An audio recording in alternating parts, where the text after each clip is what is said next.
Los académicos, expertos y protagonistas analizan y debaten los acontecimientos nacionales e internacionales, las problemáticas y hechos políticos, sociales, científicos, económicos y culturales que son noticia. Hoy en Análisis UNAL, los hechos políticos de Colombia y el mundo analizados desde la academia.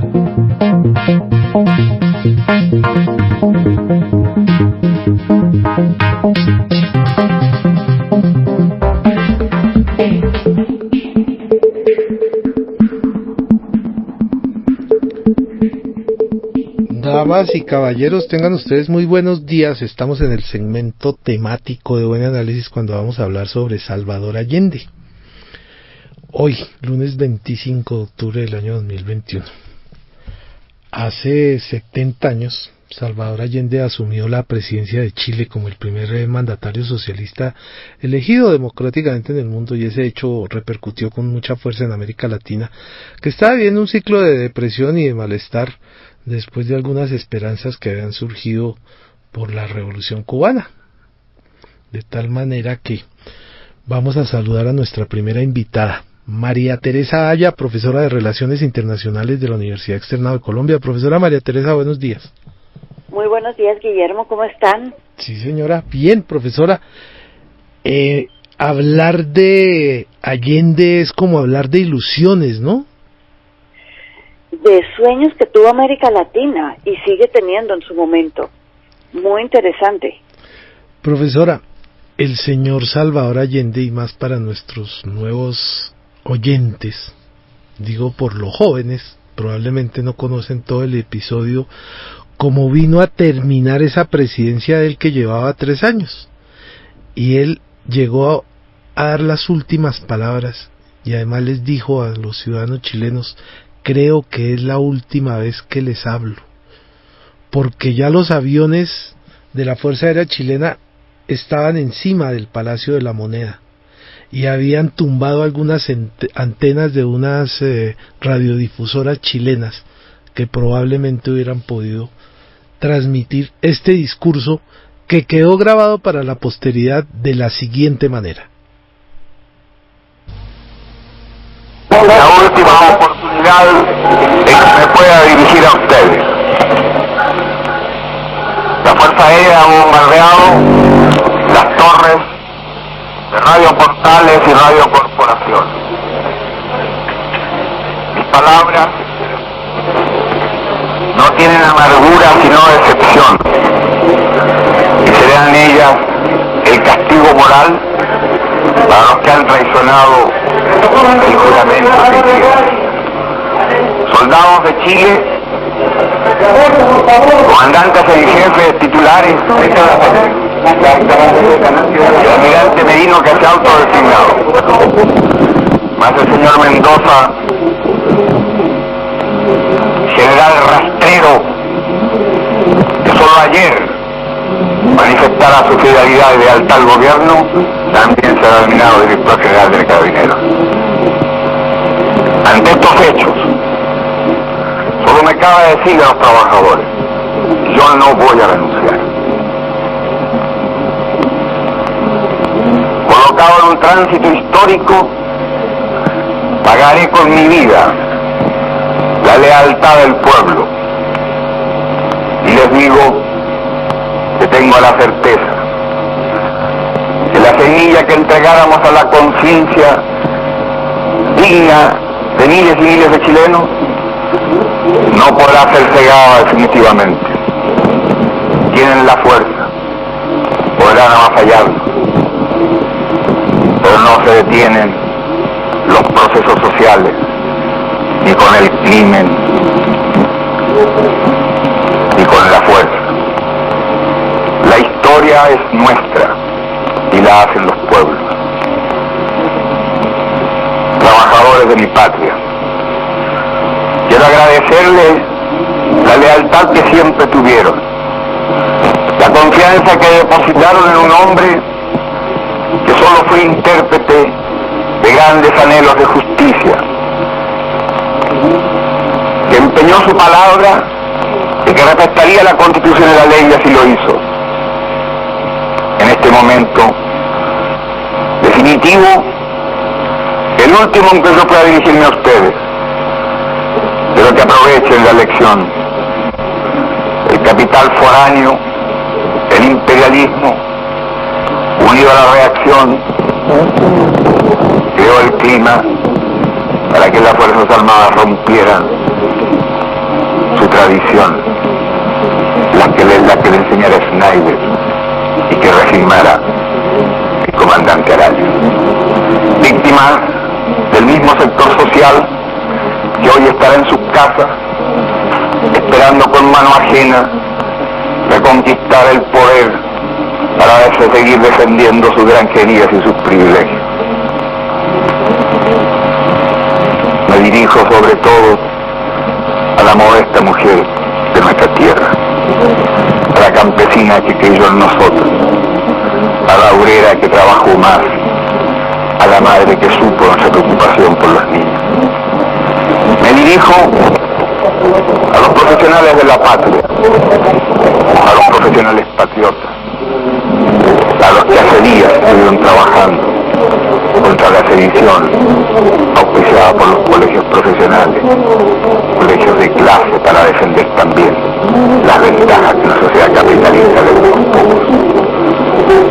Me dirijo a la juventud, a aquellos que cantaron, entregaron su alegría y su espíritu de lucha.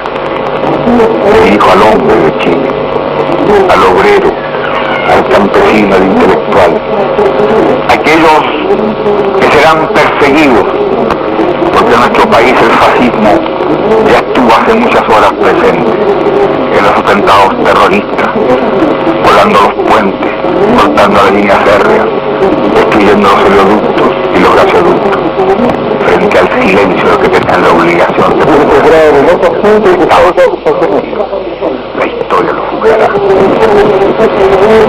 Seguramente Radio Magallanes será callada y el metal tranquilo de mi voz no llegará a ustedes, no importa.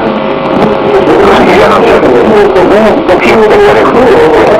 Por lo menos mi recuerdo tendrá un hombre mío que fue leal para leal. El pueblo debe defender, pero no sacrificar.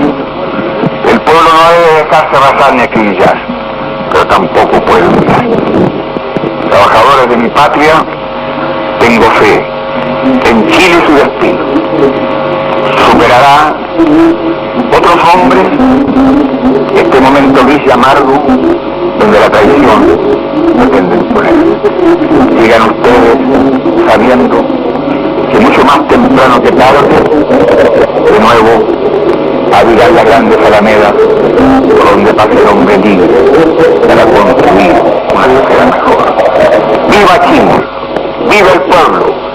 ¡Vivan los trabajadores! Estas son mis últimas palabras. Tengo la certeza de que mi sacrificio no será en vano. Tengo la certeza de que por lo menos será una lección moral que castigará la felonía, la cobardía y la traición. María Teresa, casi un testamento, ¿no? Pensando en las mujeres, en los trabajadores, en los campesinos, y unas frases que para la posteridad no se pueden olvidar, algo así como: el pueblo debe defender, pero no sacrificarse. Y la historia la escriben los pueblos, una frase linda. El asunto además termina de una manera dramática, y esto pues se lo contamos a los jóvenes, porque usted seguramente, profesora María Teresa, se debe acordar de esas fotografías del señor Salvador Allende con casco y con un arma en la mano, tratando de defender lo poco que le quedaba, que era el palacio. Claro que me acuerdo de las fotografías de él con su casco verde, con el arma en la mano. Me acuerdo del Palacio de la Moneda, que es una construcción absolutamente preciosa que tiene Santiago. Me acuerdo de la destrucción, me acuerdo de las bombas, ver el humo salir de la Moneda. Es un día del cual me alcanzo a acordar perfectamente, Guillermo. Y es que, además, profesora, lo que significó el triunfo de Allende y la ascendencia de la Unidad Popular, ¿no? para toda América Latina, no solo para Chile, que ya había tenido algún pequeño juego con la izquierda en el año 32 y antes, pero para toda América Latina fue trascendental el triunfo de Allende en el año 70. Sí. Y además como se da el hecho de que llegan a comentar que él se suicidó. Posteriormente empezaron a salir otras versiones y como que el mito fue tomando por otros caminos. Se dijo que uno de los miembros de su seguridad, al darse cuenta que él se había dado un balazo, que se lo había dado mal, entonces había acabado con la vida de él. Pero posteriormente lo enterraron y volvieron a revivir todo el asunto, toda la situación, el caso jurídico, y sí se llega a la conclusión de que realmente él sí se suicidó, ¿no? Sí, es muy raro. Él despachó del salón donde estaba todos los que estaban con él, ya había despachado a sus más allegados, aquí despachó hasta la escolta que le quedaba, que era mínima, y dicen que se suicidó. Hubo, como dice Guillermo, muchas dudas sobre el tema, pero sí se suicidó. Profesora, ¿cómo se puede verificar, por ejemplo, lo siguiente?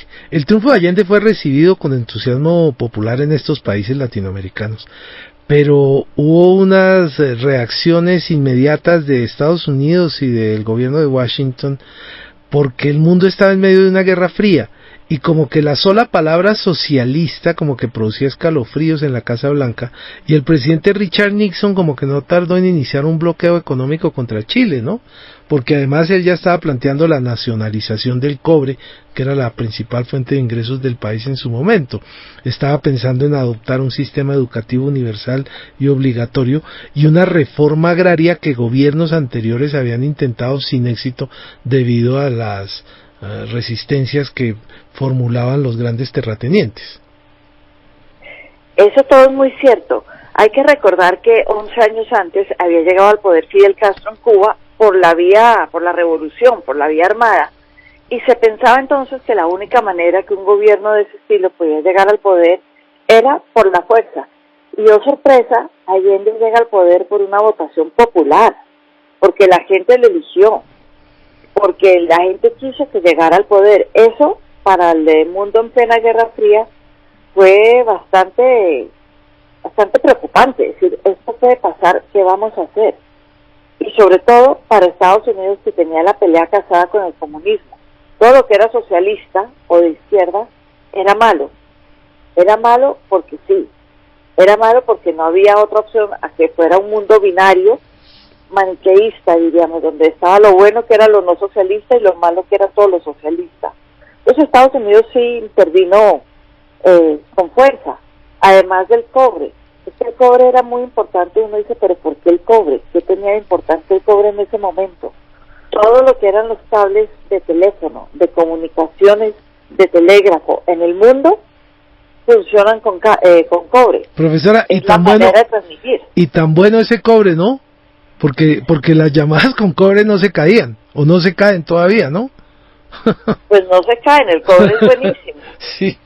Tanto es así que vino después la fibra óptica y se regresó al cobre en este siglo, entonces sigue siendo importantísimo. Sí. Profesora, hay otros detalles, por ejemplo, la forma y con quién se enfrenta el señor Salvador Allende al expresidente Jorge Alessandri, y cómo estaban tan radicalmente opuestos, ¿no? El señor Salvador Allende le ganó por menos de 40,000 votos unas elecciones del 4 de septiembre, y la reelección se tenía que realizar posteriormente en el Congreso. Y allí el triunfo fue asegurado porque tuvieron el apoyo de la Democracia Cristiana, que había participado con otro candidato que era Radomiro Tomic. Sí, el presidente Alessandri ya había sido presidente hasta el año 64 y tenía una fuerza importante de la derecha. Tenía el apoyo, por ejemplo, de los medios, del Mercurio de Chile, de mucha gente que dicen que además ayudó a canalizar fondos de Estados Unidos para evitar que ganara la izquierda. A pesar de eso pierde por menos de 40,000 votos, que no es nada. Sí. Y Tomic, el tercero, tampoco es que perdiera por muchos. El país estuvo muy dividido entre tres candidatos. ¿Por qué gana Allende en el Congreso? En contra de todo lo que se esperaba que Alessandri, después de 6 años de presidencia, tuviera un manejo político más fuerte y pudiera manejar el Congreso de una manera que le dieran los votos a él. Sin embargo, la Democracia Cristiana y Tommy terminaron aliándose en el Congreso. Algunos dicen que existía hasta un pacto secreto entre ellos. Eso puede ser entre algunas personas, no el pleno de la Democracia Cristiana, porque recordemos que el socialismo es ateo y la Democracia Cristiana se funda en la religión católica. Entonces no es que fueran muy amigos, pero algunos de ellos sí estaban de acuerdo con Allende y dijeron, le damos el voto a quien hubiera tenido la mayoría de votos, así no fuera una mayoría, siempre y cuando, y había una frase muy interesante en ese acuerdo que era, tienen que garantizar que el presidente Allende va a respetar siempre la Constitución. Nos tiene que dar una garantía de democracia que la Constitución chilena se va a respetar.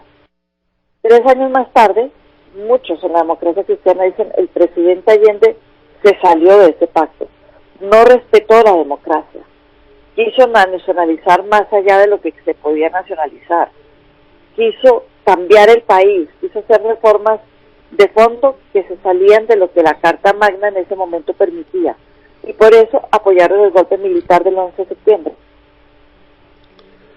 Profesora, muchas gracias por habernos acompañado en estos inicios y me imagino que usted se alcanzó a erizar oyendo al señor Salvador Allende. Porque hubo unos que sí vivimos eso en su momento y lo que significaba políticamente para Latinoamérica. Pues Guillermo, hago una pequeña confesión y es que mi mamá era chilena. ¡Uy! Y me acuerdo perfecto del Claro. 11 de septiembre, hablando del cobre de los teléfonos, tratando de llamar a mis abuelos. Para la audiencia joven había que pedir la llamada por Telecom. Sí. Y esa llamada se demoró casi 14 horas. Uy, claro, Entonces, ustedes para mí estaban son preocupadísimos, recuerdos claro. muy cercanos. Sí. Sí, claro. Sí, claro. Profesora, ¿y usted cree que hoy en día qué queda de Salvador Allende? En Chile, no para Latinoamérica, en el país, todos estos movimientos y toda esta actividad y todos esos grupos y cómo se mueven los jóvenes, ¿es precisamente la herencia que pudo haber dejado Salvador Allende? Yo creo que dejó una herencia grande de que sí se puede y se puede llegar a ser distintos. Y su hija, la Isabel Allende, no la autora, no la escritora, esa sobrina, pero tiene una hija que se llama Isabel Allende, senadora en Chile por muchos años, que fue, por ejemplo, la que estuvo detrás de la educación gratuita para los chilenos y varios temas que son, en el fondo, legado de Allende. Entonces, algo queda y algo queda en su memoria. Profesora María Teresa Aya, muchas gracias por acompañarnos en el día de hoy en este inicio. No, con mucho gusto, Guillermo, que tengan una buena semana. Sí, señora, muchas gracias, que esté muy bien. Ahora el contacto lo hacemos con Jorge Araneda Tapia. Él es un doctor en Relaciones Internacionales de la Universidad de Ankara, es magíster en Historia Contemporánea de la Universidad de Chile. Profesor Araneda, muy buenos días. Muy buenos días, muchas gracias por la invitación. Profesor Araneda, ¿usted quiere comentar lo que ya dijimos con la profesora María Teresa? Estuvimos ajustados a la exacta verdad. Sí, exactamente. No tendría que agregar absolutamente nada a las palabras de la profesora. Sí, solamente me gustaría hacer una pequeña aclaración. A diferencia de la mayoría de los militantes de los partidos de izquierda latinoamericanos, en Chile sí va a haber un gran número de creyentes, de católicos, que van a militar en la izquierda, inspirados por la teología de la liberación que se va a desarrollar en Centroamérica y que van a tener buenos contactos con la clase eclesiástica de la Iglesia Católica chilena, que también en ciertos casos va a abrazar la teoría de la teología de la liberación, y que va a ser por muchos años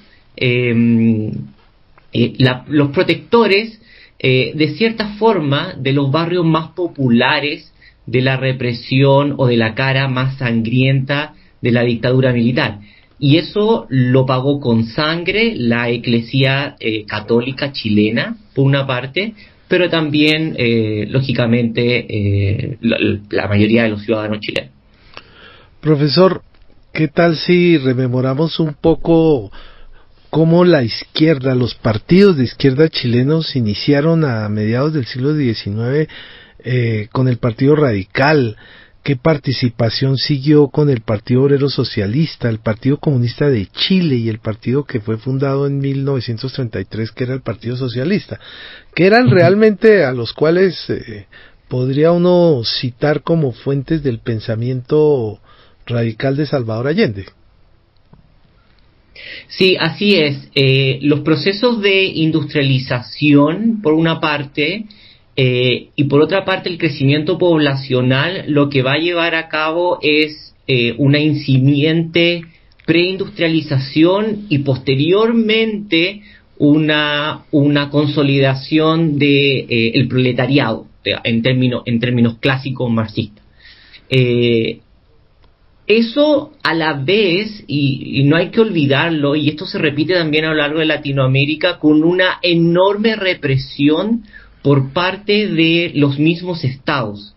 En Chile, y esto ha sido documentado por premios nacionales de historia en Chile, el ejército chileno llevó a cabo diferentes masacres a obreros que se habían agrupado haciendo huelgas a inicios del siglo XIX,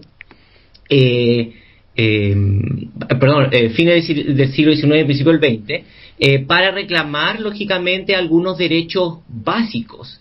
Esta represión va a llevar a cabo un proceso de concientización de la población proletariada, del obrero, sobre todo del obrero que va a trabajar en las salitreras en el norte, y va a ser en ese proceso entre una represión militar armada por parte del Estado, más una conciencia político-social de las condiciones de vida de esta misma población, lo que va a llevar a que el Partido Comunista, el Partido Socialista, los partidos obreros se vayan conformando.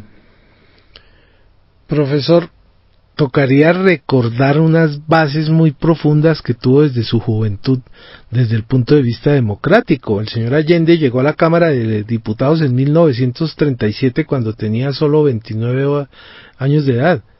Y 8 después ocupó por primera vez una curul en el Senado, y aunque era médico, pues estuvo como muy en la actividad política, y toca reconocerle precisamente la forma como él apreciaba el Congreso.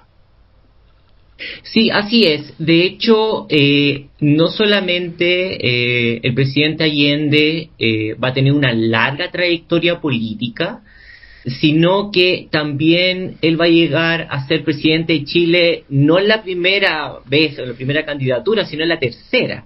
Por lo tanto, no era un candidato o parte del espectro político bastante extraño, era bastante reconocido. De hecho, tenía algunos buenos contactos con la antigua democracia cristiana, aunque era lógicamente dos espectros políticos bastante diferentes. De hecho, el senador y después lógicamente presidente Allende va a tener incluso buenos contactos con otros países que Chile técnicamente nunca tuvo muy buenas relaciones diplomáticas, como va a ser, por ejemplo, la lucha de liberación nacional del pueblo argelino o de Irak, que eran países bastante extraños, pero que él en su visualización de una internalización de la política veía de que los procesos económicos y sociales no solamente había que disputarse en el plano nacional, sino también ayudar a los países que trataban de escapar de la lógica de la Guerra Fría.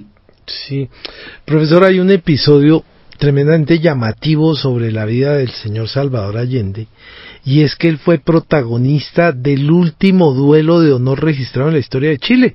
Él fue, creo que, desafiado por un senador radical, creo que era Raúl Rettig, y acordaron usar armas de fuego y se citaron en un lugar de Santiago y ambos se equivocaron en los disparos y al momento de disparar Allende resbaló y cayó al suelo y Rettig se acercó para comprobar si lo había herido y con ese encuentro se dio por terminado el duelo y fue prohibido en Chile bajo una sanción penal, ¿no? Así es, yo honestamente no recuerdo, conozco el caso, pero no recuerdo técnicamente cómo se sucedieron esos hechos, pero sí lo que da cuenta para los radio escucha, no solamente lo que puede parecer un poco gracioso o no, Sí. o un poco de la época victoriana, sino también nos da cuenta de, por una parte, cómo era reconocido como un par dentro del espectro político el presidente Allende, porque era un duelo, los duelos de pistola son duelos de honor entre caballeros. Por lo tanto, la figura, entre comillas, como media clandestina que de repente en ciertas análisis se presenta de Allende es bastante alejada de la realidad. Allende era reconocido dentro del espectro político, lógicamente como un contendor desde el punto de vista de la aristocracia chilena de derecha, pero era reconocido dentro de él.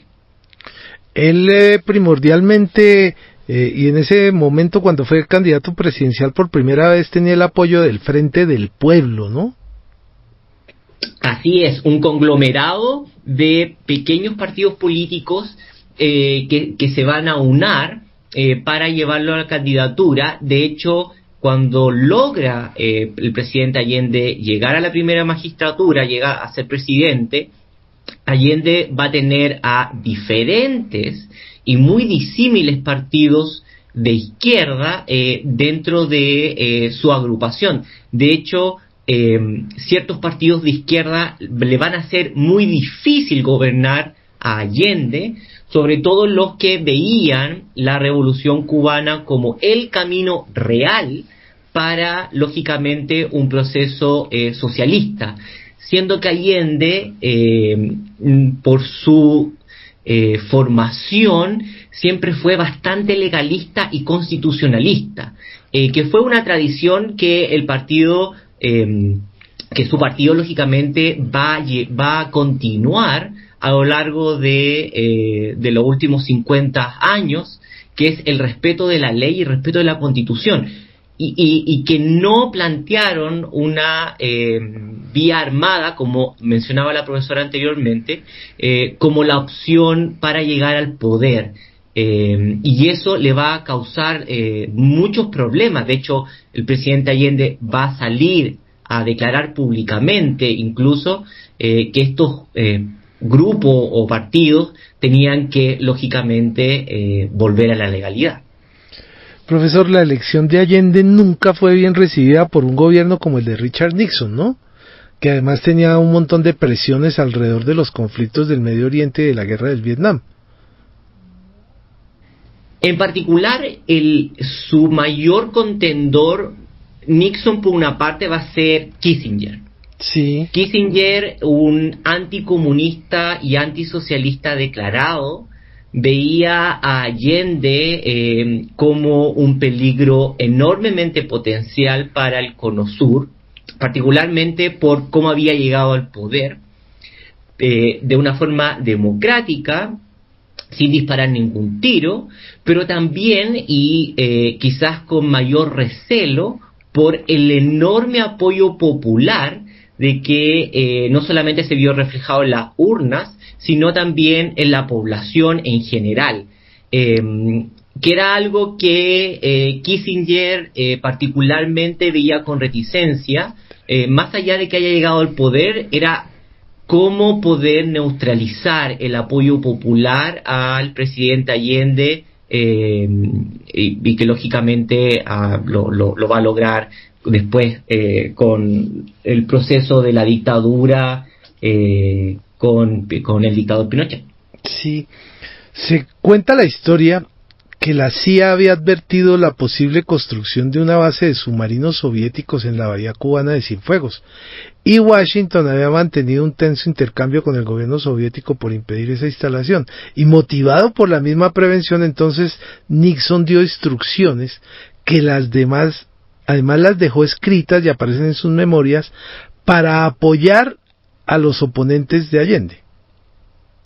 Sí, de hecho, gracias que los informes secretos se han podido poner a disposición de los investigadores en Washington, hoy en día tenemos una mejor visualización de cómo fueron, por una parte, las relaciones diplomáticas con la oposición de Allende, financiada y apoyada por Estados Unidos, por Estados Unidos particularmente, pero por otro lado cómo cómo se crearon grupos de presión para desestabilizar la economía chilena.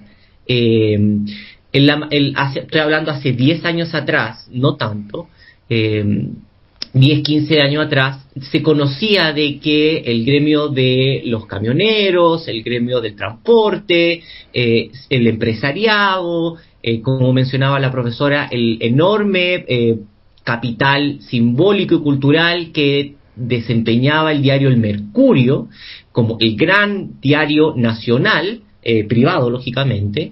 Se sabía que habían conexiones con su editor general, el señor Edwards.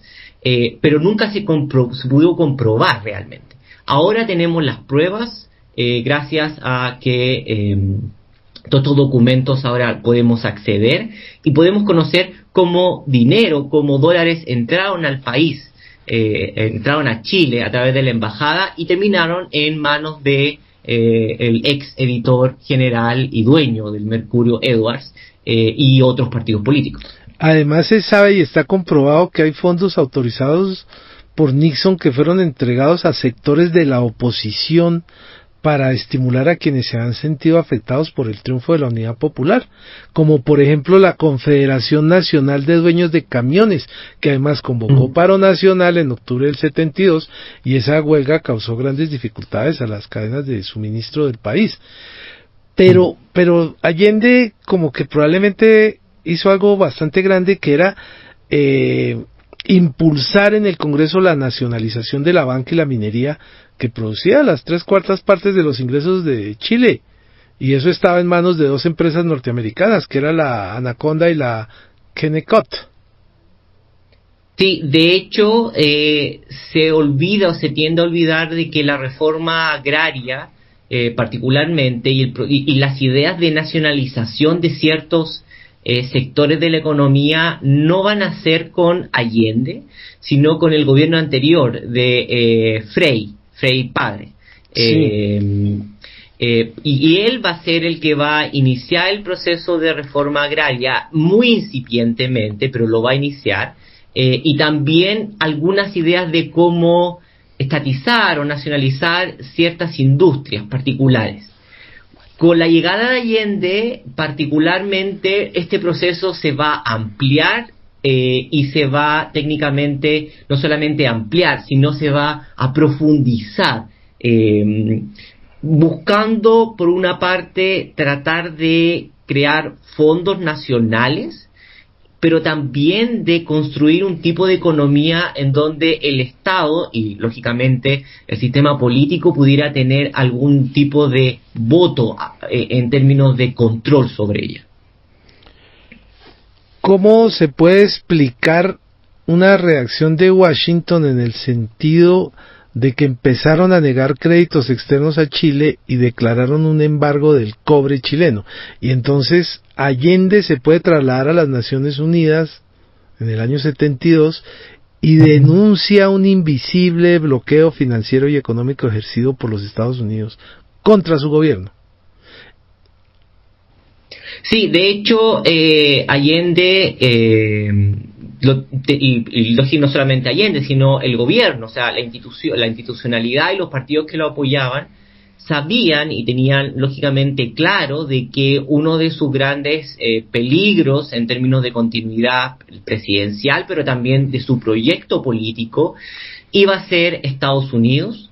Y por eso que no solamente va a tratar de tener relaciones diplomáticas estables con Estados Unidos, por una parte, no va a tratar de presentarse como un enemigo ideológico pues, tratando de aislarse, sino por otra parte tratar de crear redes con los otros países latinoamericanos y sobre todo con los países tercermundistas o países que se habían alienado como si tratando de organizarse con Medio Oriente y Asia, desde la India, tratando de sobrepasar estas negociaciones entre, bueno, si Estados Unidos me cierra la puerta, tengo que verme obligado a negociar 100% con la ex Unión Soviética, cosa que Allende tampoco lo quería. Entonces, lógicamente, lo puso en un proceso bastante complicado. Sí. Profesor Aranea, ¿usted tiene suficiente tiempo para acompañarnos? Sí, por supuesto. Qué bueno. Estoy aquí bueno. a su servicio. Muchas gracias. Mire, quiero presentarle a Jairo Estrada. Él es un profesor de la Facultad de Derecho, Ciencias Políticas y Sociales de la Universidad Nacional de Colombia. Y le damos la bienvenida. Profesor Jairo, muy buenos días. Buenos días, Guillermo. Un saludo para ti, para todos los oyentes de Buenas Radio y obviamente para el profesor Aranea. Me complace compartir con él en esta mañana. Profesor, el placer es todo mío, profesor. Muchas gracias a ambos. Profesor Estrada, desde los Estados Unidos empezó a ejercer la presión y empezaron las acciones clandestinas organizadas por la CIA y finalmente se pudieron infiltrar el ejército y la marina para apoyar la rebelión de sus comandantes contra el gobierno. ¿Quiere usted hacer mención cómo vivió usted eso en esas épocas? Bueno, si hacemos memoria, pues recuerdo que era un joven estudiante de secundaria, inquieto como todos los jóvenes de esa época por lo que estaba pasando en Chile. Sin duda el proceso que se había iniciado tras la posesión de Allende, su elección por el Senado, por el Congreso chileno, había generado muchas expectativas en general en los países de nuestra América, ¿no? Y estábamos pues con mucha inquietud esperando a ver qué ocurría, entre otras cosas porque considerando las discusiones de esos años, con Allende se iniciaba lo que se llamaba la vía chilena del socialismo, que decía ser una vía pacífica, una vía distinta a la que se había expresado y manifestado en otros procesos revolucionarios a nivel mundial y particularmente en el caso de nuestra América en la experiencia de Cuba, ¿no?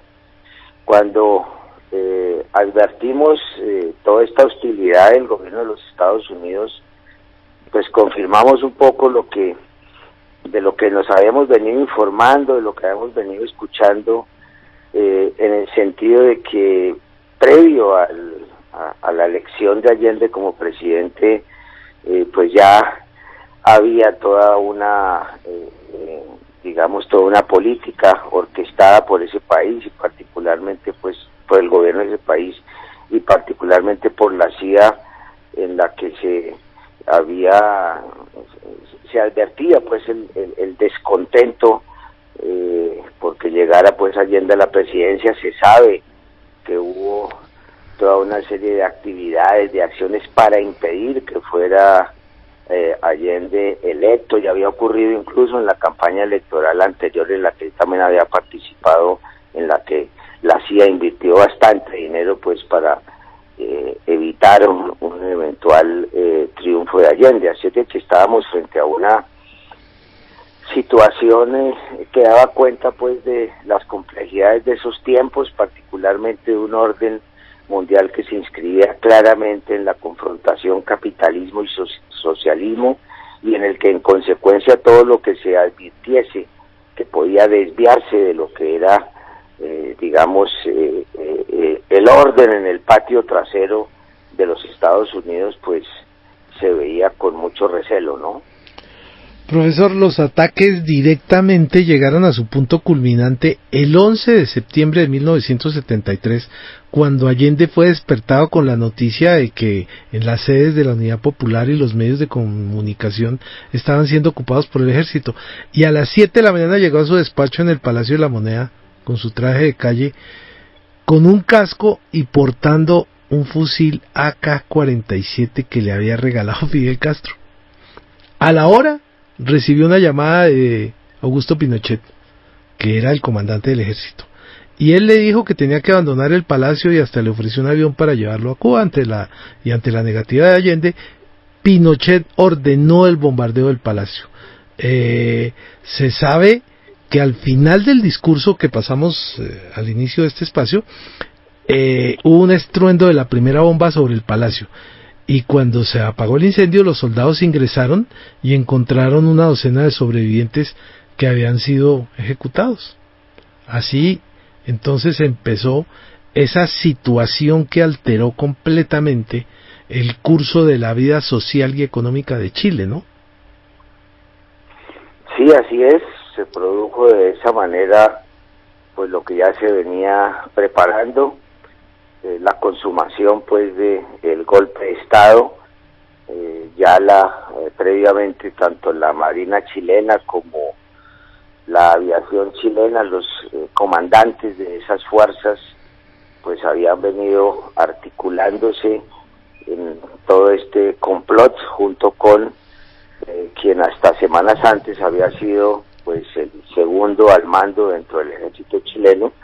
Hay que recordar que estuvo al mando del ejército chileno el general Prats, un hombre demócrata, hay que decirlo, respetuoso de la Constitución, alejado de estas pretensiones intervencionistas de los Estados Unidos, distanciado pues de la doctrina de la seguridad nacional en la que se han formado los comandantes de las fuerzas chilenas. Y sí, inicia esta etapa oscura en la historia, no solamente diría yo de Chile, sino desde luego para toda América Latina. Hay que recordar que tras el golpe militar chileno o en Chile vino una seguidilla de golpes en América Latina que prácticamente pues reconfiguró de manera violenta el mapa político que había en esos años en los que en la región pues se discutía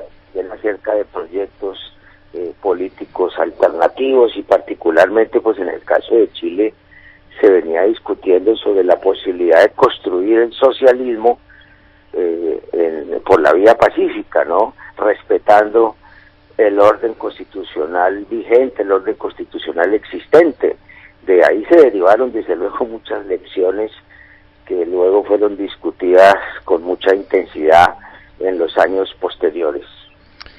Profesor, ¿cómo puede usted mencionar lo que fueron las 4 décadas siguientes a la muerte de Allende, en donde Chile vivió esa situación de la dictadura militar?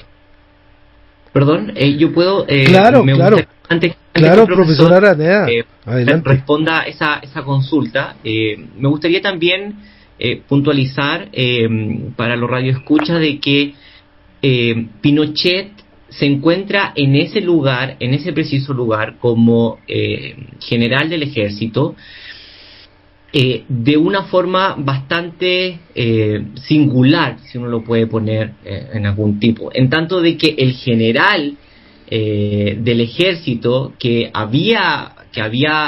estaba operando cuando el presidente Allende llega al poder había sido el general Schneider, el general René Schneider. Y el general Schneider va a ser un general que va a seguir una política de ejército, siendo comandante de jefe del ejército, apolítico o, entre comillas, constitucionalista, en donde él tenía una política de no intervención de las Fuerzas Armadas dentro de la política. Y va a ser asesinado el general Schneider por grupos de extrema derecha y que lógicamente va a producir de que va a tener que renovarse o cambiarse el estatuto mayor del ejército, y en ese intercambio de un nuevo general es que llega el dictador Pinochet. Y como muy bien mencionaba el profesor, la idea o los grupos que van a organizar el golpe militar van a ser de la Armada, y particularmente la Armada y de la Fuerza Aérea, y que posteriormente se van a sumar el Ejército y por último Carabinero o la Policía Nacional. Y todo, profesor Araneda, y todo por cuenta del secuestro y asesinato del comandante del ejército, que era el general René Schneider. Exactamente. Schneider le produce un problema a Estados Unidos, pero también a la derecha chilena, que tiene que ver con que la ideología y las declaraciones que estaba dando Schneider era que, bueno, el curso de la política institucional y democrática no tiene por qué verse inmiscuida el ejército propiamente tal, porque ese no es su rol. Y eso lo va a poner en una posición bastante conflictuante, y va con la emboscada y el asesinato de él más su chofer,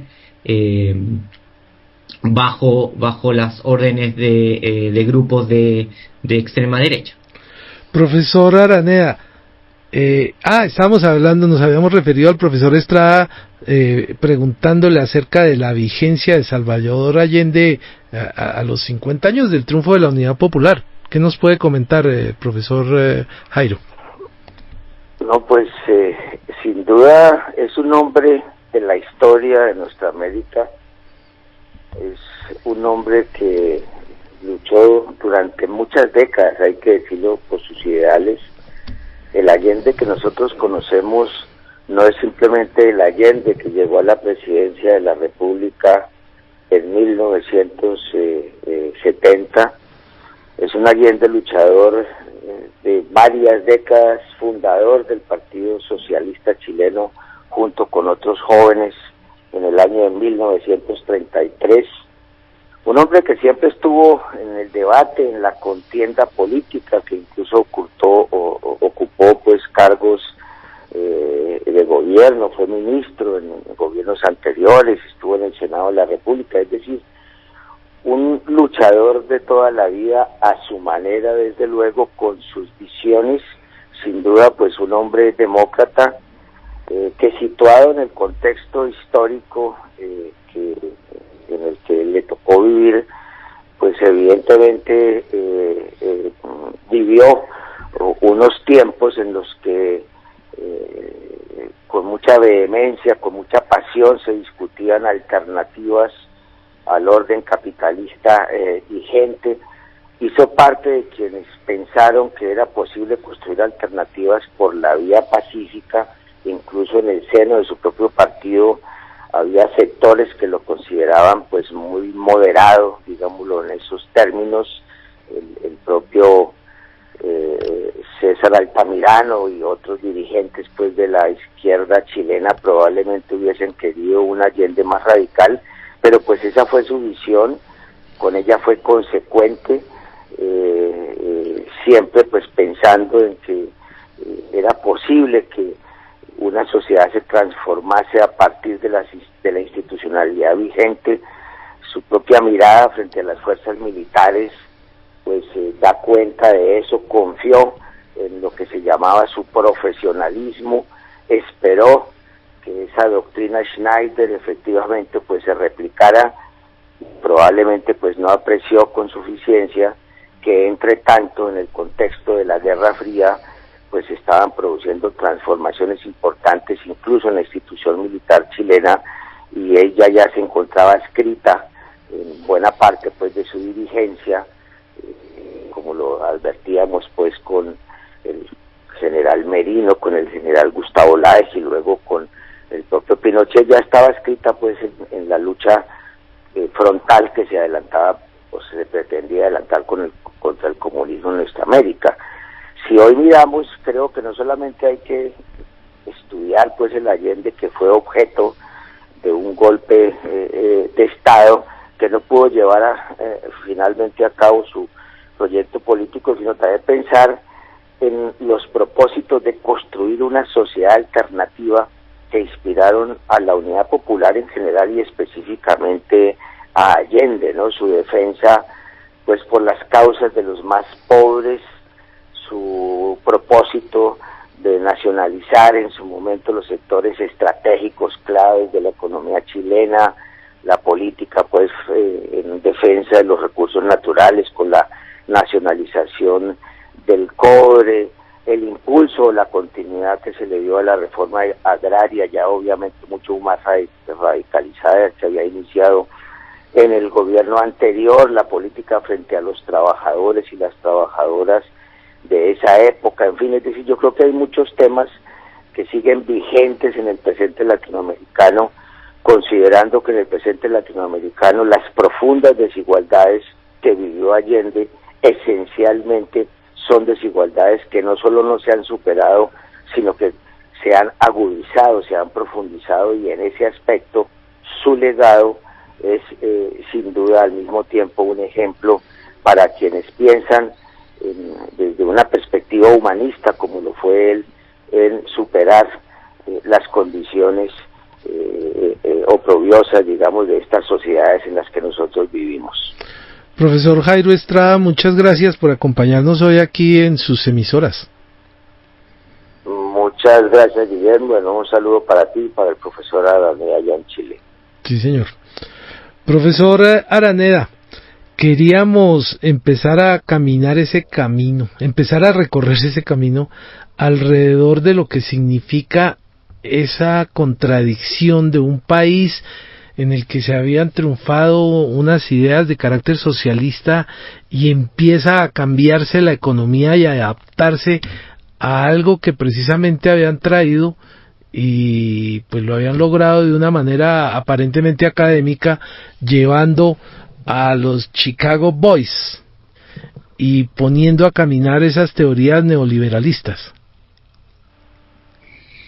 Sí, de hecho, una de las características principales y por qué sigue siendo relevante, como lo mencionaba el profesor, tanto la figura de Allende hoy en día, particularmente en el contexto de la Convención Constitucional que está redactando, que en esta semana, hace un par de días atrás, empezó a redactar la nueva Constitución de Chile, tiene que ver particularmente porque la dictadura chilena, a cargo de la dictadura cívico-militar, porque hay que ponerle el ojo siempre de que fue una dictadura que fue apoyada tanto por grupos civiles, organizaciones civiles, partidos políticos y parte de la sociedad chilena, y lógicamente encabezada por los grupos militares, no solamente buscó de hacerse del poder, sino también buscó crear una nueva estructura social, política y económica.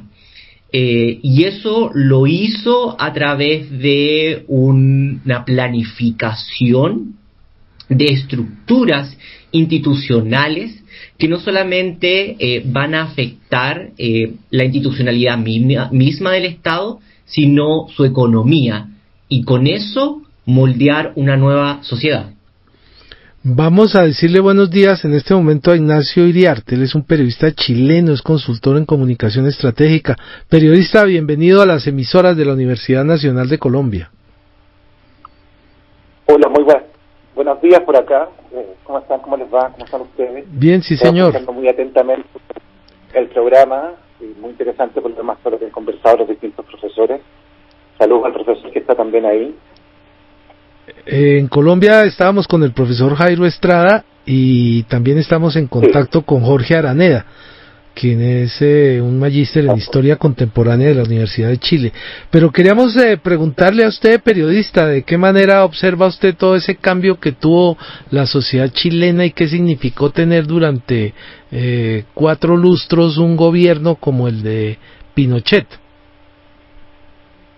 Bueno, hay que precisar varias cosas también ahí. Mira, por una parte, que hubo, tal como planteaban al principio los profesores, lo que hubo en Chile fue una revolución en libertad, entre comillas, ¿no? O sea, claramente lo que se buscó fue hacer un cambio institucional, profundo, económico, a través de la vía democrática. Ya sabemos cómo terminó, ustedes ya lo han comentado muy bien.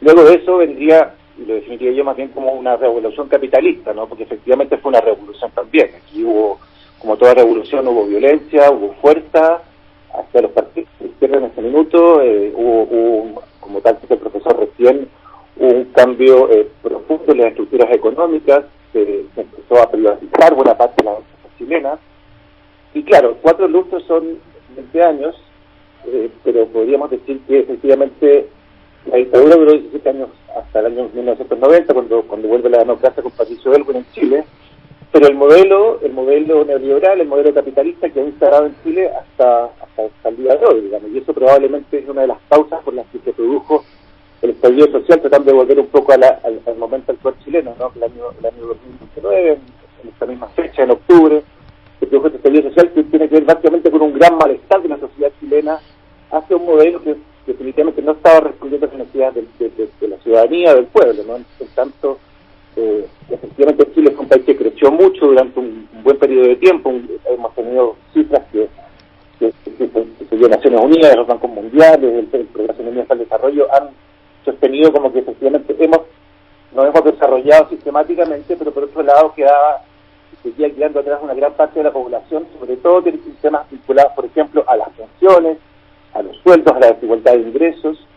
Y finalmente el modelo instaurado por Pinochet a partir del año 1973, y como les digo, termina, digamos, la dictadura, entramos en democracia, pero fue un modelo que fue sostenido con algunas correcciones y mejoras y búsquedas de igualdad y de desarrollo y de crecimiento con igualdad, tal como lo planteó en su momento el presidente Lagos en el año 2000 cuando asume, pero que finalmente generó una tensión en la sociedad chilena que terminó provocando el estallido y que finalmente derivó en lo que dice el profesor recién, en esta idea de que los partidos políticos decidieron resolver esta violencia política que se había instalado en la calle a partir de la molestia ciudadana, generando una nueva constitución. Y por eso, justamente hoy día, hay 2 cosas interesantes hoy día. El 25 de octubre se hizo la gran marcha del año pasado, donde hubo cerca de 1,5 millones de personas marchando por la calle de Santiago, y más de 2,5 millones por todo Chile, y eso fue hace 2 años atrás, y hace 1 año fue la elección donde se decidió si íbamos o aprobábamos o rechazábamos la posibilidad de escribir una nueva constitución en democracia, y ganó la opción que se aprobaba por casi 80% de los votos. Esto pasó el día 25 de octubre también. Y decir también, dado que estamos con las fechas, que el mismo 25 de octubre, a propósito, es cuando muere el general René Snyder, que tal como comentó el profesor, fue un general democrático, y solo quería hacer una precisión, profesor, perdón la precisión, pero Snyder muere el año 70, cuando asume Salvador Allende, antes de su asunción, justamente con el fin de que no asumiera, y ahí asume Carlos Prats, y Carlos Prats le entrega el poder a Pinochet en agosto de 73.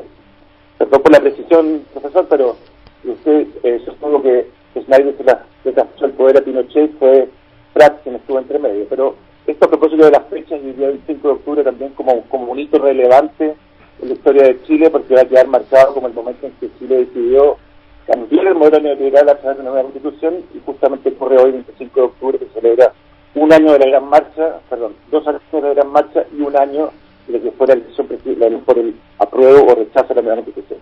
Periodista, mire, le quería preguntar lo siguiente. Allende fue una persona que criticó y cuestionó el sistema capitalista.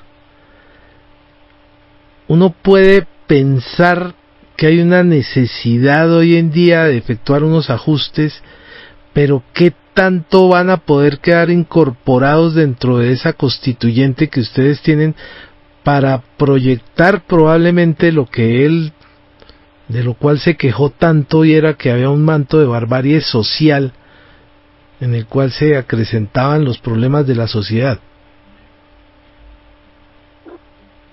Bueno, es una pregunta compleja, yo creo que requiere un análisis mucho más profundo, pero le diría yo lo siguiente: es que lo que hubo acá, como parte de esta revolución capitalista que instala Pinochet en el año 1963, Efectivamente lo que hubo fue un desarrollo en lo económico, particularmente un desarrollo importante hacia el desarrollo de la empresa privada en particular, que fue la que finalmente derivó o provocó de alguna manera que aumentara el crecimiento económico y el Producto Interno Bruto y otra serie de cosas más. Lo que no ocurrió, que es lo que finalmente Salvador Allende también y los partidos de la izquierda antes del golpe de Estado del año 73, fue una distribución más adecuada, una redistribución mejor de los ingresos en Chile.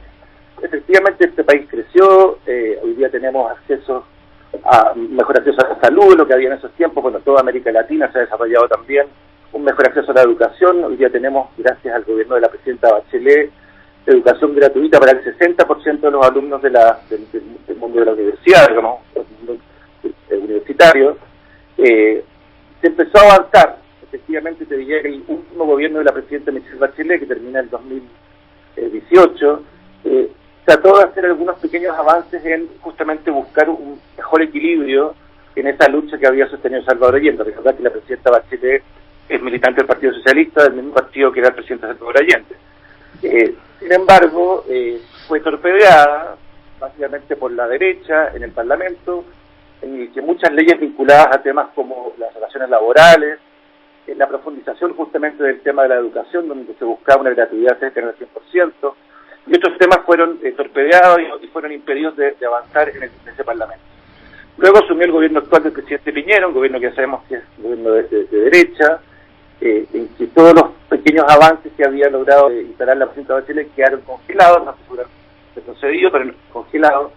Y hoy día entonces la apuesta, yo creo que en este caso en el país, no es cambiar el modelo capitalista, digamos, o el capitalismo como tal, o un modelo de mercado, pero lo que sí básicamente se espera es que haya un rol del Estado mucho más incidente, de manera tal que el Estado puede también cumplir un rol de empujar y permitir que, por un lado, la economía también se dinamice, como ocurre en muchos países del Asia en su minuto, y permitir una cosa que está en la Constitución, que es una cosa que es bien compleja, digamos, que tiene que ver con lo que se denomina el Estado subsidiario. El Estado subsidiario establecía, la Constitución que hizo Pinochet, que como sabrán fue hecha el año 1980 por su ideólogo Jaime Guzmán, establece lo que se denomina el Estado subsidiario, donde el Estado básicamente puede hacer muy poco. Solamente puede hacer aquellas cosas que los privados no pueden hacer. Por lo tanto, no se podía meter en temas como, no sé, los medicamentos o la salud, aun cuando hay un sistema de salud público importante en Chile, o no se podía meter en la explotación de manera más profunda de los recursos minerales como el cobre, hoy día el litio, que es un producto, es un mineral que está surgiendo con alta importancia en el norte de Chile. No se podía meter en otras áreas productivas porque finalmente eso estaba restringido solamente al mundo privado. Uno esperaría, por ejemplo, y con esta nueva constitución y considerando un poco la correlación de fuerzas que hay en la nueva constituyente, en la asamblea constituyente actual que hay en Chile, esto cambiase y permitiese, por lo tanto, que sea el Estado quien también sea un motor impulsor de, por un lado, cambiar la lógica económica donde solo los privados pueden hacer negocios. No estoy tratando que el Estado se dedique a hacer nuevos negocios, sino que más bien se transforme en un actor que permita potenciar algunos otros negocios o algunos otros mundos que amplíen o permitan que el país se desarrolle y siga creciendo, pero de mejor manera y distribuyendo mucho mejor, por supuesto, los ingresos de un país que tenemos un ingreso que está cercano, en el caso chileno, a Portugal, un Producto Interno Bruto cercano a Portugal, y sin embargo tenemos una redistribución del ingreso mucho más parecida al promedio de América Latina o incluso de algunos países de África, ¿no? Entonces, bueno, el sueño de Salvador Allende es buscar, evidentemente, una sociedad más justa, un país más solidario, un país que busque realmente la felicidad de sus habitantes, y lo que tenemos como sueño es que esta nueva constituyente, y ojalá así sea, pueda justamente ir en esa línea de buscar un país, como le digo, más justo, más solidario, más inclusivo, con un desarrollo sustentable particularmente, que es lo que hoy día, considerando el tema del cambio climático, por ejemplo, es muy relevante. Ignacio Iriarte, periodista chileno, muchas gracias por estar comunicado con las emisoras de la Universidad Nacional de Colombia. Muchas gracias a ustedes por la invitación. Y muchas gracias también por hablar de Salvador Allende, que efectivamente es una figura señera para toda América Latina por su convicción y por su fuerza y por la voluntad con que asumió su responsabilidad política en Chile.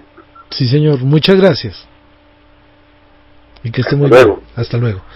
Profesora Araneda. Profesor Araneda, ¿qué tan vigente están los conceptos? ¿Qué tanto se ha podido recuperar de la visión económica que tenía el señor Salvador Allende? ¿O en este momento lo que quedan son las preocupaciones por la situación económica y educacional y de salud, pero se reviven los postulados de Salvador Allende?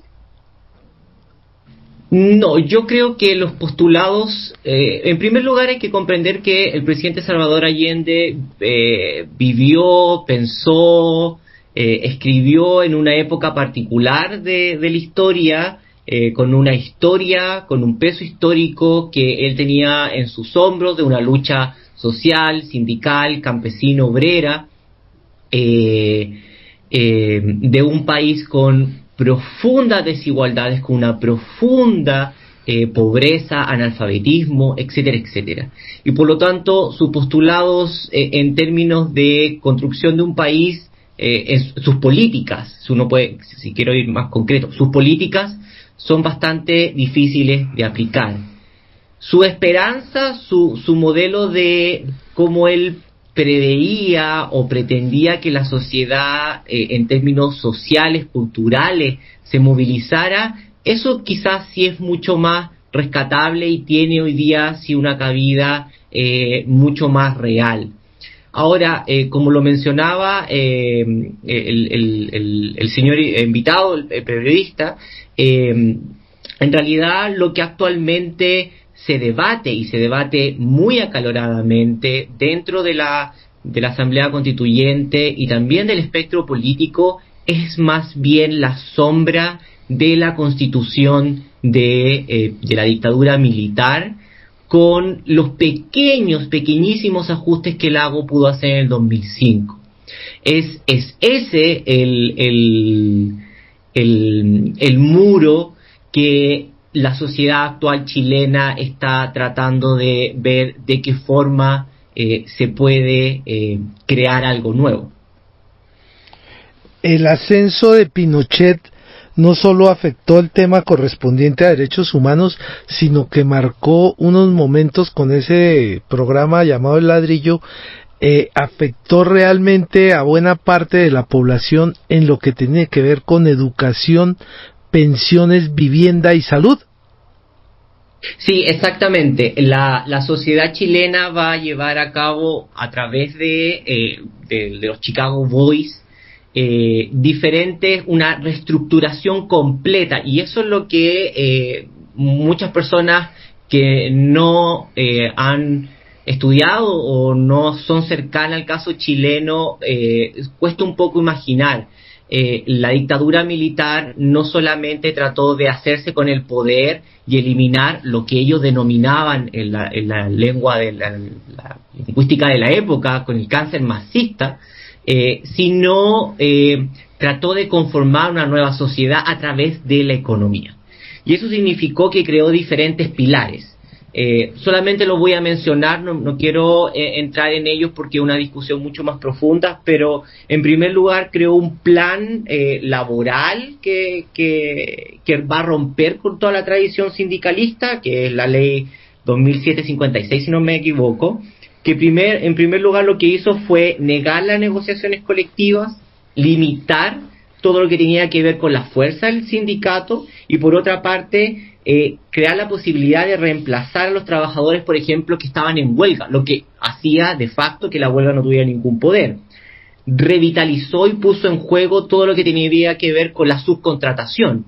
Y eso significa que hoy en día, y ese es un gran problema actualmente, es que un 20% de la población está subcontratada y por lo tanto no posee empleo estable ni seguridad social, por tanto poco puede acceder al mundo de la salud, al mundo de la educación y menos aún a otro tipo de servicio.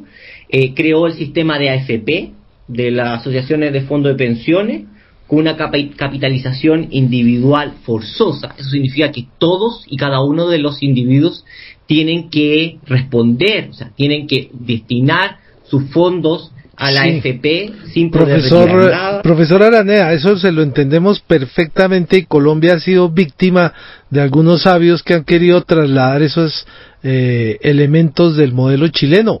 También tuvimos una unidad de poder adquisitivo constante que la trasladaron para los créditos de vivienda, que ocasionó que múltiples familias perdieran la posesión de sus viviendas precisamente por la aplicación en Colombia de ese sistema, de tal manera que lo de pensiones y lo de vivienda lo hemos sufrido acá y nos lo importaron desde Chile, lo cual no es culpa de la población, ¿no?, chilena, de ninguna manera.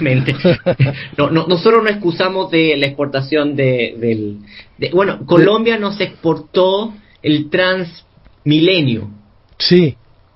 Así que tenemos idas y venidas con la exportación de ideas. Vamos que 2-1, no sí. funcionan. Vamos 2-1, sí señor, vamos perdiendo nosotros, pero al fin y al cabo todos perdiendo. Claro, y yo creo de que, no quiero entrar a todos, estos se denominan se han denominado los 11 pilares de la dictadura, que cambió, le dio una nueva fachada, y como decía lógicamente el señor, creó un Estado subsidiario. Pero por otra parte, esto fue sellado con la última institucionalidad que va a crear. Con el cierre de la Constitución, se promulga la Constitución del 80 y después se inicia toda una serie de leyes de amarre, que van a ser las reglas del juego que a la vuelta de la democracia o con el periodo posterior a la dictadura de Pinochet, Elwin, Frei y Lagos van a tener que lidiar, y eso significa con, por ejemplo, senadores designados, senadores vitalicios, es decir, el gran problema del sistema binominal.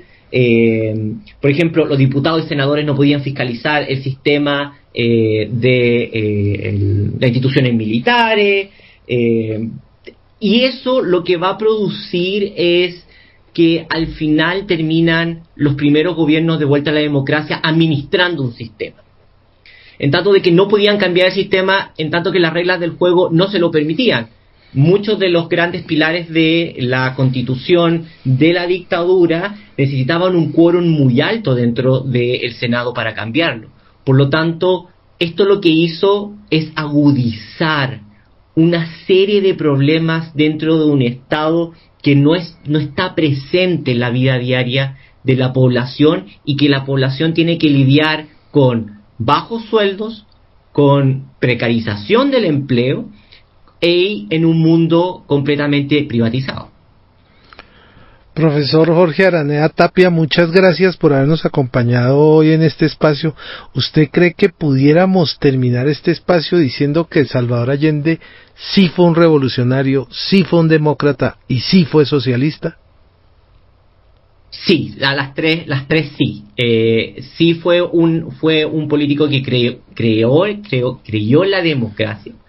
Fue un líder, no solamente político, sino también ideológico, y que lógicamente le dio a la población chilena rompió con el mito de que los pueblos no pueden hacer su propia historia. Por la forma como se ha venido dando la constituyente, ¿usted cree que sí se van a dar los ajustes que requiere el pueblo chileno? Yo creo que sí, y lo digo con confianza por dos razones. En primer lugar, la derecha, los guardianes de la antigua Constitución, no tienen un enorme peso. Hoy en día en la constituyente no conforman menos del 25%, por lo tanto la regla de un tercio o la regla de la mayoría no aplica, por lo tanto no van a poder imponer su forma de ver la sociedad y también la economía. Y por otro lado, y quizás más importante, estamos lidiando con muchos constituyentes que son de una nueva generación, que habla un nuevo vocabulario, que comprenden a la sociedad más allá de la sombra de la Guerra Fría, más allá de la pelea ideológica entre el marxismo y el capitalismo, y que buscan un Estado que supere y que se haga responsable de una sociedad y que no tome un rol secundario. ¿Será que ponen y establecen límites a los dineros que están consignados en sociedades offshore en el exterior de Chile y se puede controlar para que no sucedan cosas como lo que se ha venido presentando con el presidente actual? Muy difícil, en tanto que la Constitución no reglamenta artículos o cosas bastante específicas. La Constitución solamente da el armazón institucional de lo que se quiere como país. Por lo tanto, quizás temas muy específicos que tienen que ver con la relación cívico-militar o con la concentración de capital o la concentración de medios comunicacionales en Chile, va a ser una discusión de que técnicamente va a tener que darse cuando ya la Constitución se vote. El caso, y lo comentaba en una entrevista con la Universidad Nacional de Colombia sobre el caso de Piñera un par de semanas atrás, es muy difícil, dada la institucionalidad, que esto llegue a fin como que se judicialice, por una parte, porque las reglas del juego no lo permiten, y por otra parte, son temas sumamente específicos que no se están dando y que no se puede dar en la constituyente. Esos son temas que requieren otro sistema jurídico posterior. Profesor Jorge Araneda Tapia, magíster en Historia Contemporánea de la Universidad de Chile, muchas gracias por habernos acompañado hoy en este espacio. El gusto es mío. Que tengan una excelente semana. Lo volvemos a llamar. Muchísimas gracias. Ha sido muy agradable y hemos recibido muy buenos aportes suyos. Muchas gracias, profesor Araneda. Hasta luego. Así concluimos el programa sobre Salvador Allende y Chile.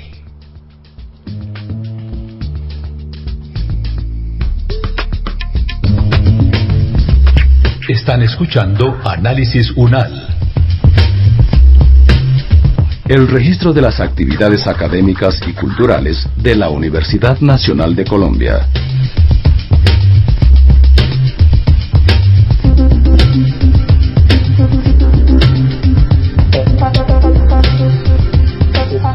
El saludo en este momento es para Juanita Montoya. Ella es la coordinadora académica de la Maestría en Hábitat de la Universidad Nacional de Colombia.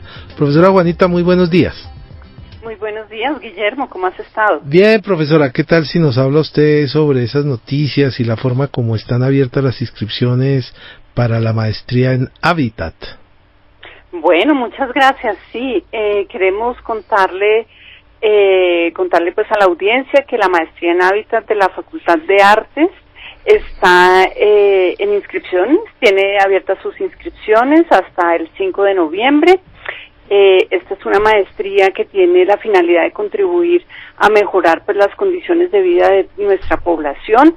La maestría busca debatir diferentes teorías y políticas del hábitat humano y producir conocimiento pues para mejorar las intervenciones habitacionales en los entornos urbano y rural, en diferentes escalas, desde una perspectiva transdisciplinaria, creativa, crítica y sobre todo muy propositiva. Sí. La maestría pues es una maestría que admite profesionales de diferentes áreas, ¿cierto? Porque pues el hábitat se entiende como el estudio de un sistema complejo. Entonces pues la maestría está ubicada en la Facultad de Artes, específicamente en el área curricular de Arquitectura y Urbanismo, pero también está abierta a todas las disciplinas. Entonces está abierta a sociólogos, antropólogos o antropólogas, abogados, abogadas, trabajadores sociales, diseñadores, ingenieros, todos aquellos profesionales que estén interesados en trabajar en temas del hábitat. Y eso además enriquece más la maestría, ¿no? La presencia de esa interdisciplinariedad, ¿no?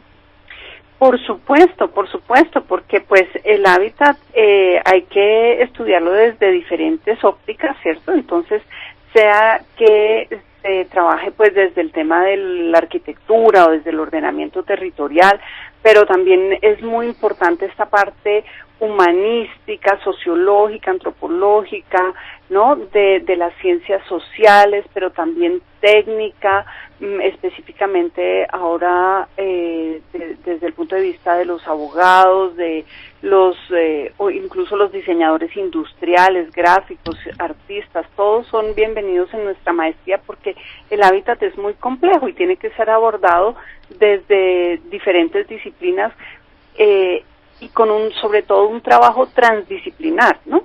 Sí. Profesora Juanita, ¿qué tal si nos explica en qué sitio puede uno conseguir más información? Esto creo que es en la página de Artes. Sí, nosotros estamos ubicados en la página de Artes, entonces hay una manera muy fácil de entrar que es escribir FACARTES, UNAL y Maestría en Hábitat. Ahí llegamos directo. Sí, señora. ¿Cómo es? ¿Me la repite otra vez, por favor? FACARTES, o sea, de la Facultad de Artes, pegado. Sí, de la Facultad de Artes, pegado. Y Maestría en Hábitat, o sea, así se buscaría en cualquier buscador. O si no, directamente, artes.bogotá.unal.edu.co. Y ahí buscamos ahí buscamos la maestría en Hábitat. Profesora, ¿hasta cuándo están abiertas las inscripciones? 5 de noviembre. Hasta el 5 de noviembre. Sí. ¿Esa es una maestría de cuánto tiempo? La maestría tiene una duración de 2 años. 2 años, sí. 2 años, 4 semestres.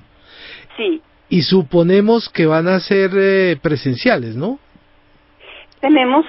Estamos como en una transición, entonces estamos haciendo unas actividades presenciales para la próxima cohorte, tendremos algunas actividades presenciales y otras virtuales. Pues para nosotros lo ideal es que estemos todos en la presencialidad, pero como este es un proceso gradual y paulatino y pues la facultad tiene varios programas, entonces tenemos que cuidar mucho los aforos.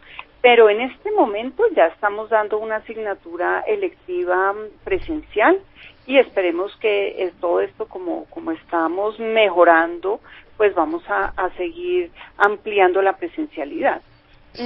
De todas maneras, este tema de la educación remota, pues que es tan complejo, pero igualmente en la maestría hemos tratado de aprovecharlo. Porque imagínate que tenemos estudiantes de otras ciudades, entonces recientemente se graduó una estudiante del Cauca, tenemos estudiantes en Yopal, en Barranquilla. Ellos venían antes directamente, tomaban el avión o cualquier medio de transporte terrestre y venían, y con la pandemia pues estuvieron asistiendo desde sus casas.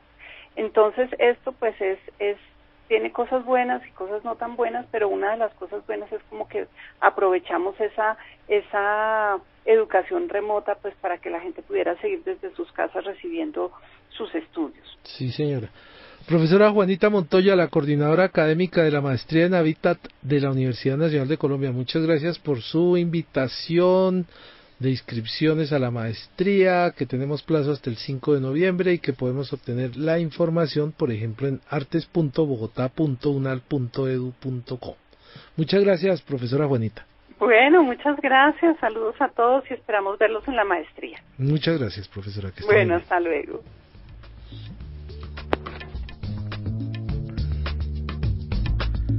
Así concluye el programa del día lunes 25 de octubre que tuvo a Mateo Bernal en la producción, la colaboración periodística de Ángela Sánchez, la dirección de Freddy Chaparro, la coordinación de Carlos Raigoso y la conducción de Guillermo, su conductor elegido para la radio.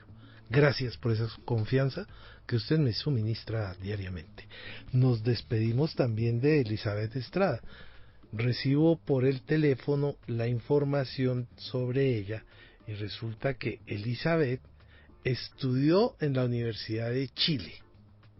es una prestigiosa funcionaria hoy en día de un laboratorio farmacéutico. Vive en Guayaquil y se conectó a la emisora y nos oyó todo el programa y nos felicita, de tal manera que Elizabeth Estrada, muchas gracias por estar escuchándonos. La radio no es pequeña, la radio se agranda por el internet. Muchas gracias, Elizabeth.